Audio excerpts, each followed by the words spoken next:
Right, so the apparitions began on April 2nd, 1968. So at the time, this Coptic Orthodox church in Zaytun, which is a suburb of Cairo, there was a public transit garage right across the street. And in the evening on April 2nd, a bunch of these public transit workers were sort of milling about outside the transit station. And one of them notices this sort of female figure seemingly atop the roof of the church across the street. And initially, he was really sort of concerned because initially thought this might be a nun who was about to throw herself off the roof, right? They were afraid this was a young woman about to commit suicide. A sort of small crowd quickly assembles around the church. And as they get closer, they realize that this is actually not just someone on top of the church, but sort of floating above the church, and she's emanating light. There were some evenings, for example, in which this apparition was appearing, where the Egyptian newspapers at the time, their crowd estimate was 250,000 people. So the Egyptian government did an official investigation, and remarkably, they concluded, yeah, this is a supernatural event. They couldn't explain it. That was actually an official Egyptian government report, which they made public. In this interview, we're asking the biggest questions about Zaytun. Did millions of people actually see the Virgin Mary? Are the eyewitness reports credible? And why has Zaytun been largely ignored by Christians today? To help us unravel this mystery, we're joined by Dr. Travis Dumsday, an analytic Christian philosopher and author of The Marian Apparitions at Zaytun, an Evidential Inquiry. Dr. Dumsday is a specialist in philosophy of science, metaphysics, and the philosophy of religion. He's devoted his career to teaching critical reasoning skills and analyzing primary source texts, making him uniquely qualified to explore this incredible event. All right, let's dive into one of the most fascinating interviews I've ever done on this channel. No joke. It's going to blow your mind. Which eyewitness testimony in your book from the apparitions and stuff, which one did you find most compelling or maybe even surprising? I find a lot of it very compelling, but it's maybe worth going back just to the start of the events because they're notable for a couple of reasons. In part because the initial witnesses were all Muslim, which is very unusual in the history of Marian apparitions, right? That your initial witnesses are not Christians. Right. So the apparitions began on April 2nd, 1968. So at the time, this Coptic Orthodox church in Zaytun, which is a suburb of Cairo, this Coptic Orthodox church in Zaytun, there was a public transit garage right across the street. And in the evening on April 2nd, a bunch of these public transit workers were sort of milling about outside the transit station. I think they were on break at the time.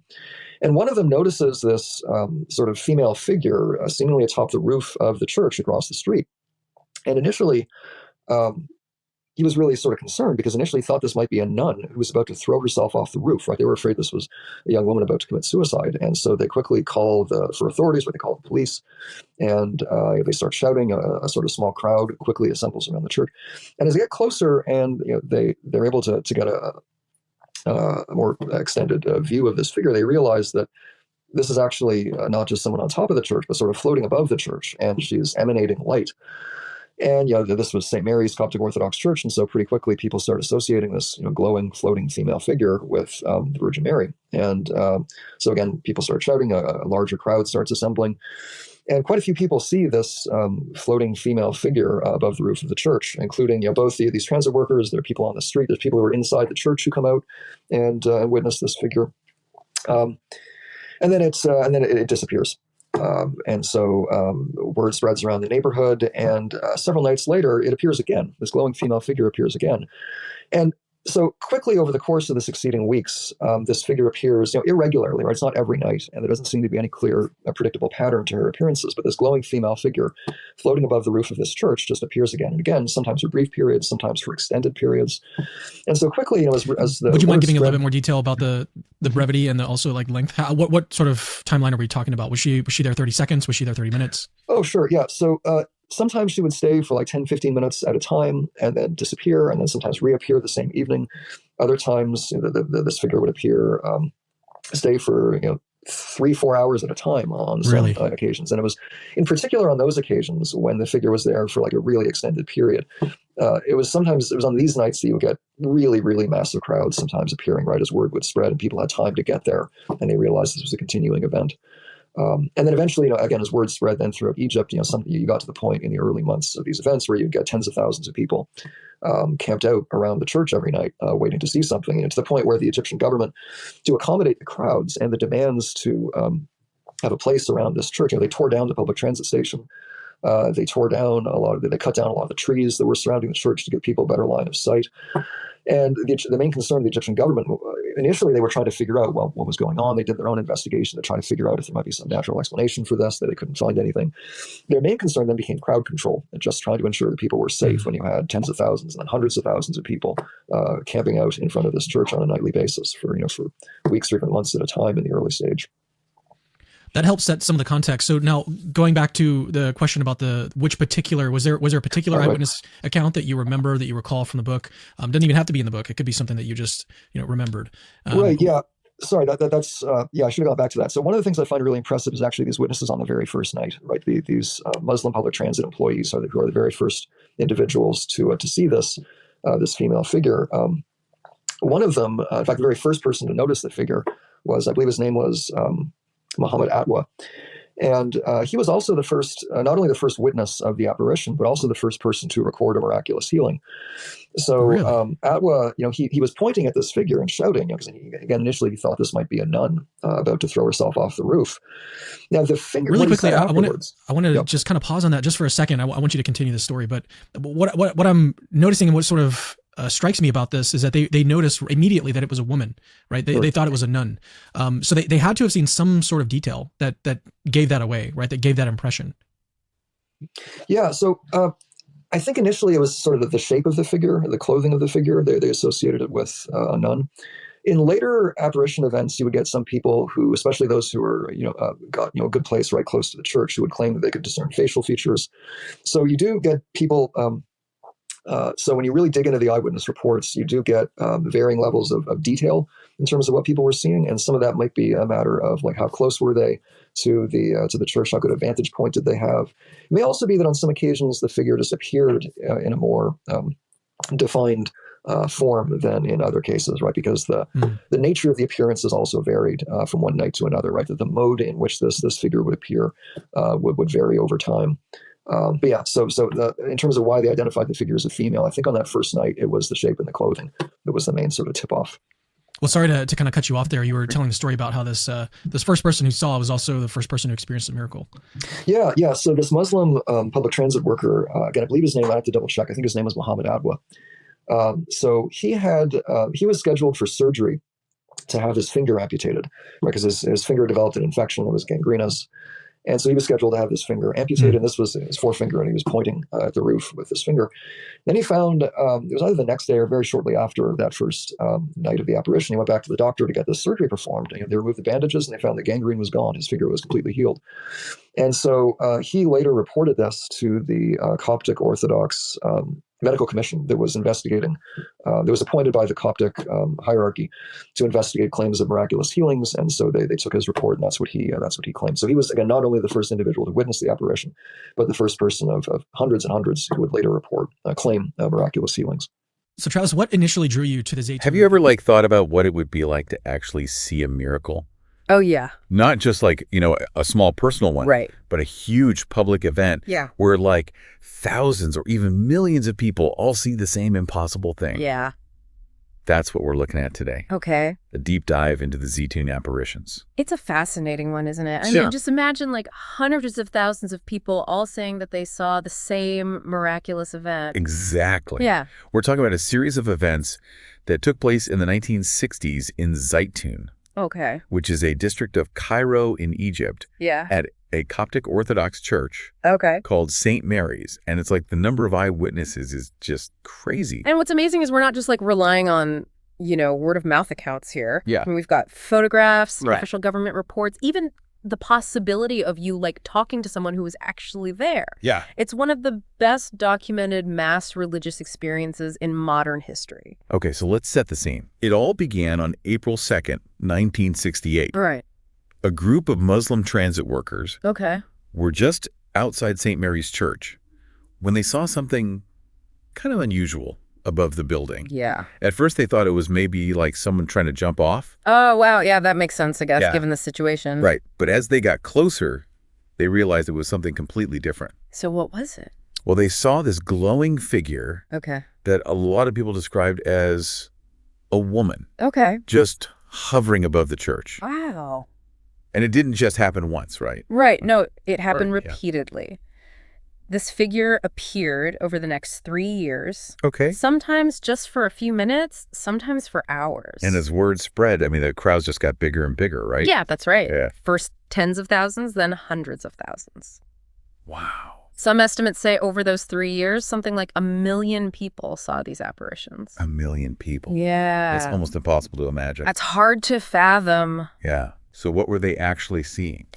Well, the eyewitness accounts are really consistent. Okay. They describe this glowing figure, Yeah. often seen bowing in front of the church's cross, Okay. or extending her hands as if in blessing to the crowds. Wow. Some witnesses even said they could make out facial features. Oh, wow. That's Yeah. pretty amazing. Yeah. That many people seeing the same thing. Pretty compelling. Yeah, it definitely is. Especially when you consider this idea of intersubjectivity, Yeah. which is essentially a shared experience. Okay. And Zekatone seems to be largely, if not like fully, an intersubjective experience. Right. So it's not just a few people having a vision. No. It's a huge no. crowd all witnessing the same thing. Exactly. Yeah. It really challenges the idea that it was just mass hysteria or some kind of collective hallucination. Absolutely. Mhm. There's one account I found particularly interesting, Okay. and that's the story of Muhammad Atwa. Oh, yes. Atwa's story. Yeah. Very interesting. He was the first person to see the apparition. Not only was he the first to witness the figure, Right. but he also experienced what many believe to be a miraculous healing. Right. And from what I understand, he had this gangrenous finger Mm-hmm. that they were actually going to have to amputate. Yeah. And he was actually pointing up at the figure when he first saw it. Yes. And then the very next day, Yeah. the gangrene was totally gone. Wow. The finger had healed.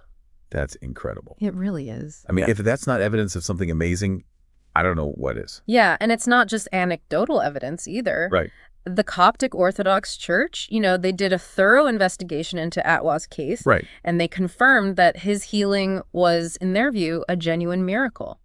Okay, so we've got consistent eyewitness accounts, Right. a possible miracle, Yeah. massive crowds all showing up to see this thing. Uh-huh. How did the authorities react to all of this?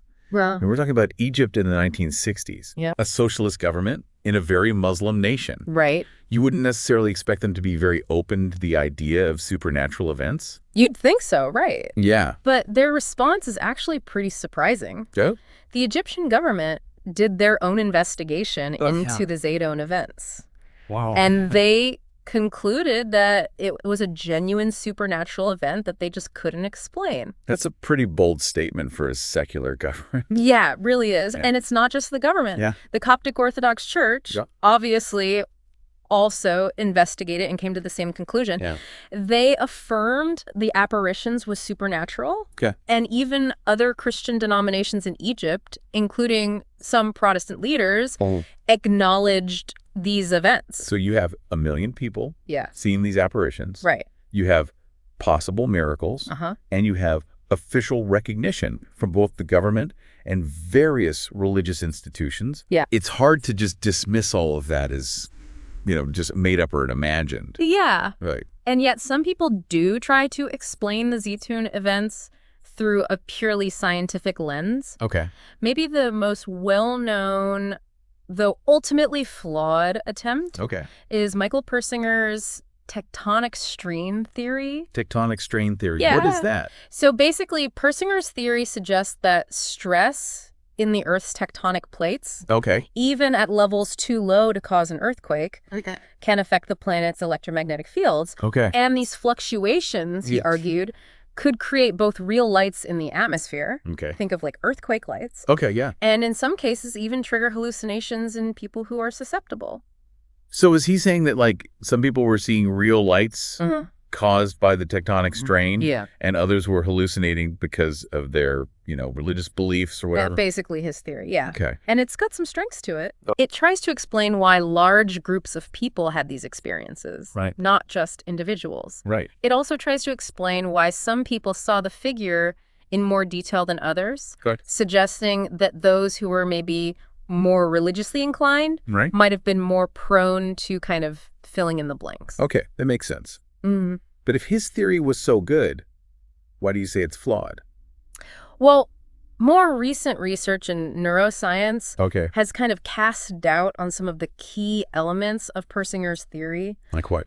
Well, for one, this concept of temporal lobe lability, Okay. which Persinger used to explain how electromagnetic fields could cause hallucinations, Right. has been pretty much debunked. Okay. It turns out that the temporal lobes of the brain aren't as easily stimulated by external electromagnetic fields as he thought. So these people weren't just having, like, seizures or something? Exactly. Okay. And there's another issue with his theory, too. Okay, what's that? The intensity of the electromagnetic fields needed to actually produce hallucinations, according to like current science, is way greater than what would likely be generated by just tectonic strain. So the science doesn't really add up. Not really. No, not based on what we know now anyway. Okay, so if science can't really explain Zetatune, what about theology? Okay. I mean, these apparitions happened at a Coptic Orthodox church. Right. Does that mean that this was specifically a Coptic miracle? That's a great question. Yeah. It's one that comes up a lot when we talk about stuff like this. Yeah, and what's your take on that? Well, while these apparitions obviously hold deep significance for the Coptic Orthodox Church, Right. I don't think their meaning is necessarily limited to one denomination. Okay. I'm intrigued. Tell me more. One way to look at it is that Mary, who's of course a revered figure in both Christianity and Islam, Right. was appearing as like a symbol of protection for the Coptic Christian minority in Egypt. Okay. Remember, this was just a few years after the Six-Day War with Israel. Right. It was a time of a lot of tension and anxieties. The Coptic community was facing a lot of uncertainty and even some hostility. So Mary appearing at that time could be seen as a message of comfort and reassurance. Exactly. Right. Just a reminder that even in hard times, there's still hope. This is a nice thought. But I have to ask, what about those who see this through a more, let's say, demonic lens? Okay. I mean, some have suggested that these apparitions were not divine, but rather like demonic deceptions. Sure, it's a perspective we have to acknowledge. Yeah. How do we address that? I personally find the demonic deception theory not very convincing in this case. And why is that? Well, think about it.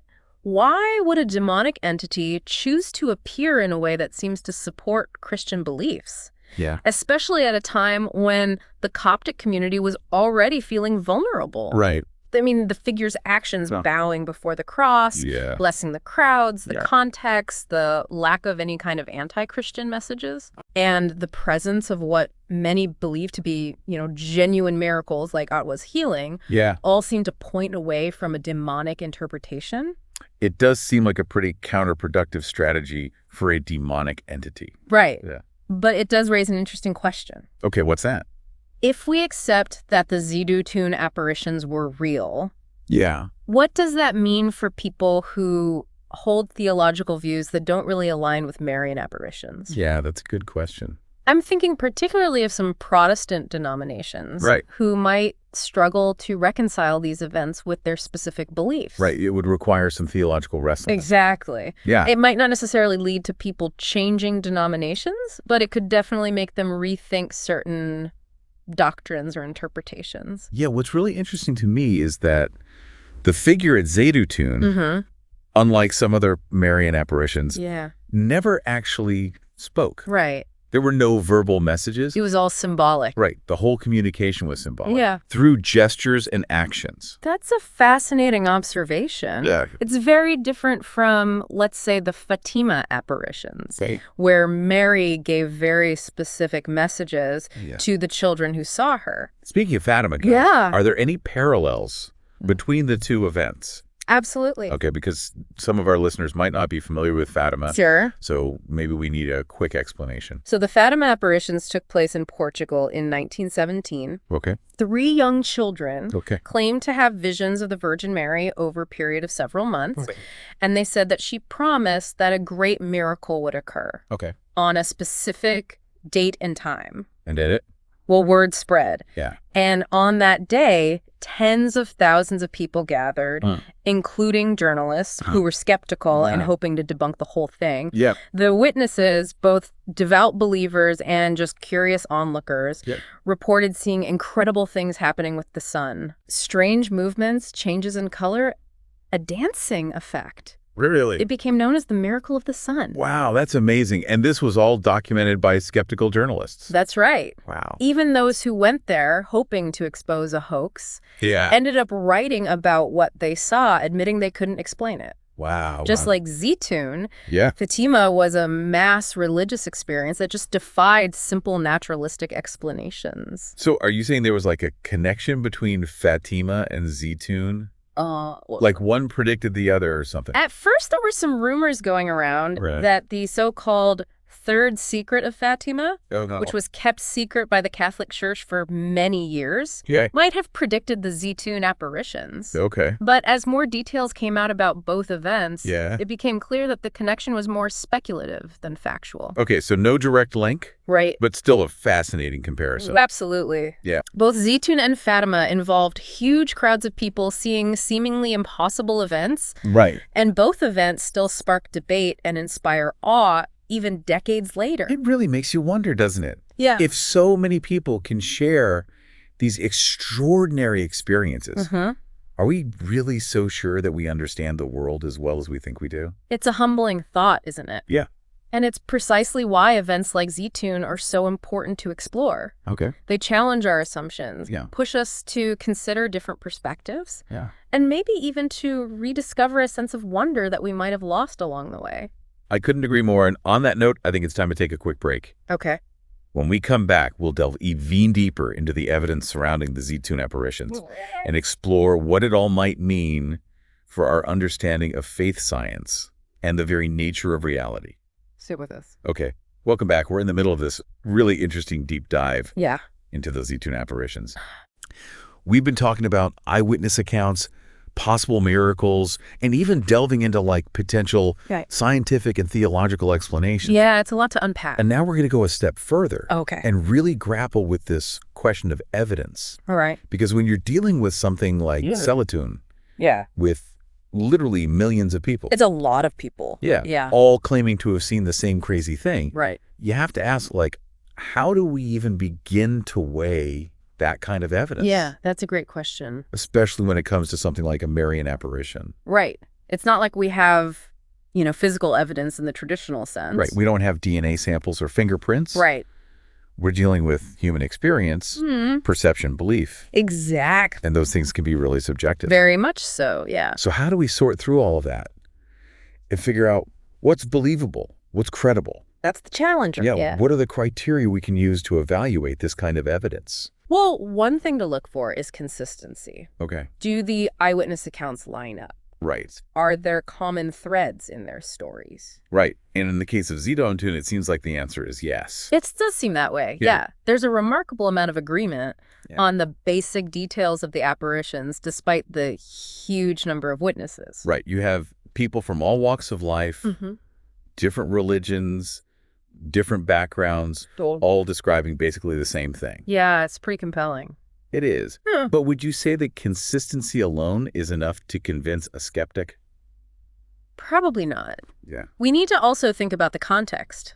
What were the social and cultural factors involved? Right. Was there anything that might have made people more likely to see what they saw?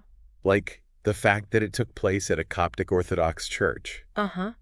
And, Mary, the mother of Jesus, is so central to their faith. Exactly. That's definitely something to consider. Right. But we also have to remember that Egypt was and still is a mainly Muslim nation. And a lot of Muslims also saw the apparitions. Yeah, that's a good point. Which kind of challenges the idea that everyone was just predisposed to see Mary because of their religion. Right. It's just that maybe something else was going on. Right. And then, of course, you have the accounts of miracles like the healing of Muhammad Atwa's finger. Right. Those are harder to explain away as just mass hysteria or a collective delusion. It really makes you wonder, what are the limits of human perception? Yeah. Could it be that our understanding of reality is just way more limited than we realize? That's a question that's been around for a long time. Yeah. And events like Zaytun really force us to confront those limitations. Right. What if there are forces at play, dimensions of reality that we just haven't figured out how to measure or understand yet? That's kind of a mind-blowing thought. Yeah, it is. Are you saying that we need to, expand our definition of what counts as evidence? Maybe. Yeah. Maybe we need to be more open to the idea that firsthand accounts can be valid, even when they challenge our current scientific models. Even when they seem impossible. Right, exactly. Yeah. I think it's at least worth thinking about. Okay. Especially when those accounts are backed up by multiple sources. Right. Like they are with Zaytun. Yeah, we have the eyewitness testimonies, the government investigations, the church inquiries, the accounts of miracles. Right. It's a lot to just ignore. It is. So if we bring all of this together, okay, the consistency of the accounts, the historical context, the evidence of miracles, and the possibility that our understanding of reality might be incomplete. Right. Does it make it reasonable to believe that something really extraordinary happened at Zeytun? That's a question that each person has to answer for themselves. Okay. There's no easy answer, no definitive proof that will convince every skeptic. Right. But I do think that the Zeytun apparitions make a strong case for the possibility of miraculous. It's definitely given me a lot to think about. And I have to say, I'm finding myself more open to the idea that there might be more to the world than we can see or measure. That's what's so great about explorations like this. Yeah. It's not about making you believe one thing or another. It's about exploring different possibilities, expanding our perspectives. Right. And maybe even rediscovering a sense of wonder about the world. One thing that keeps coming back to me is the lack of a specific message at Zeytun. Okay. Unlike Fatima, where Mary gave detailed prophecies and warnings, the figure at Zeytun was silent. It was all about the visuals. It's an interesting difference, isn't it? Yeah, and it really makes you think about interpretation. Right. What was the meaning behind these gestures, these actions? Right. What was she trying to communicate, if anything? It's like a giant divine puzzle. Yeah. We have to put the pieces together ourselves. Yeah. Using our own understanding of faith history and just being human.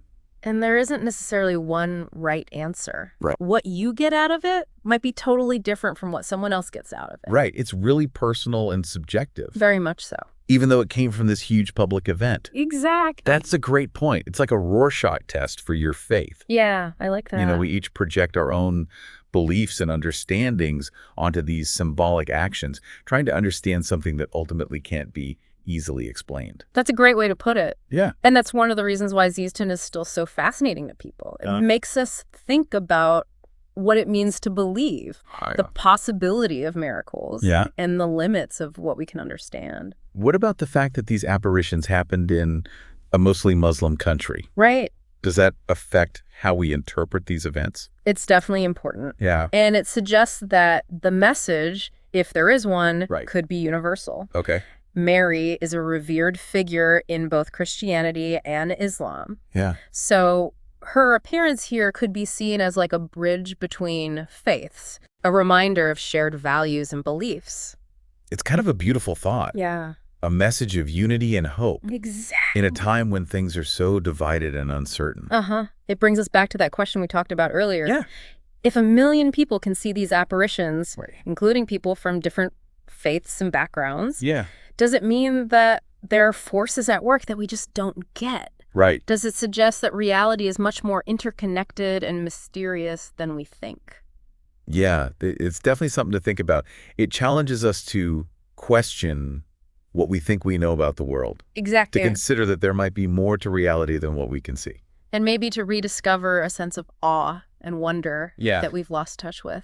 Yeah, it's almost like Zeytun is asking us to look deeper, to see the world with new eyes. Yeah. And to just admit that there's mystery at the heart of everything. Beautifully said. Yeah. And, you know, maybe this exploration will inspire you to reach out to a Zeytun witness yourself. That would be amazing. Yeah. Imagine hearing firsthand what it was like to be there. Think of the questions you could ask. Yeah. What did they remember the most? Right. Did they feel scared? Yeah. Did they feel awe? Uh-huh.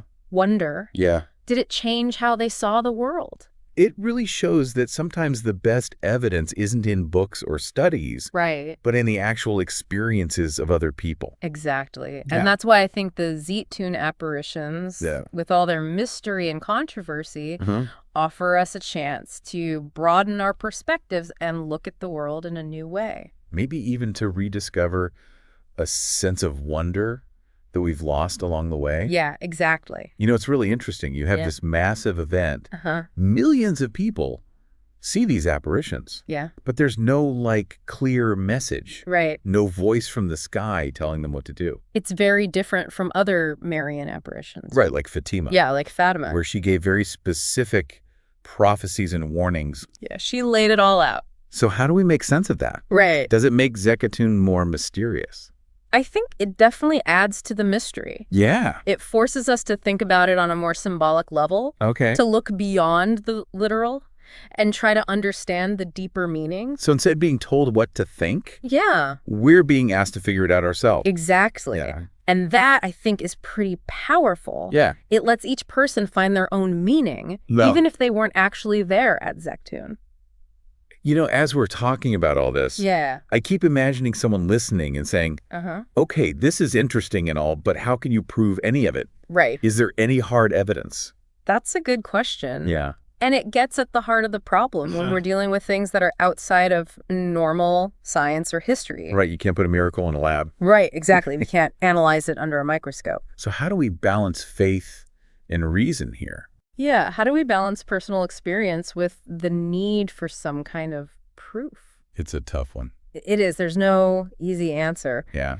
But I think just dismissing eyewitness accounts just because they challenge what we think we know about the world does a disservice to both science and human experience. That's true, especially when you think about how many people saw the Zetoon apparitions. It was a massive event. Yeah, and from so many different backgrounds and beliefs. It wasn't just a small group. Yeah. This was a truly cross-cultural, multi-faith thing. It almost makes you wonder if we need to rethink what we even consider evidence. Yeah. Like maybe we need to broaden our understanding of what proof even means. Right, especially for events that go beyond the material world. Yeah, it's a conversation we need to have. I agree, because if we only accept evidence that fits into our current scientific boxes, we might be missing out on a whole world of human experience and knowledge. And that would be a shame, wouldn't it? It would.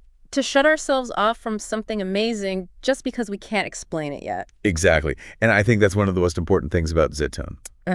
It asks us to stay open to mystery. Yeah, to accept that we don't know everything. Right. And to embrace the possibility that there might be more to reality than we can currently see. It's a call to be humble, isn't it? It is. To remember that we don't have all the answers. Yeah. That there's still so much to discover and explore. I think that's a good place to leave it. Yeah, this has been a pretty wild ride. It has. From eyewitness accounts to scientific theories, from theological debates to the very nature of evidence. We've covered a lot. Yeah, the Zetoon apparitions have really made us think. Yeah. To question what we believe and to embrace the unknown. And at the end of the day, isn't that what a deep dive is all about?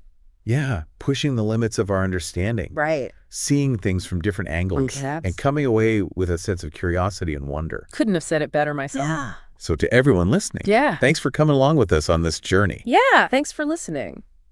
We hope it sparks some wonder in you. Yeah. A desire to keep learning. And exploring. To see the world with fresh eyes and to always be open to the possibility of the extraordinary.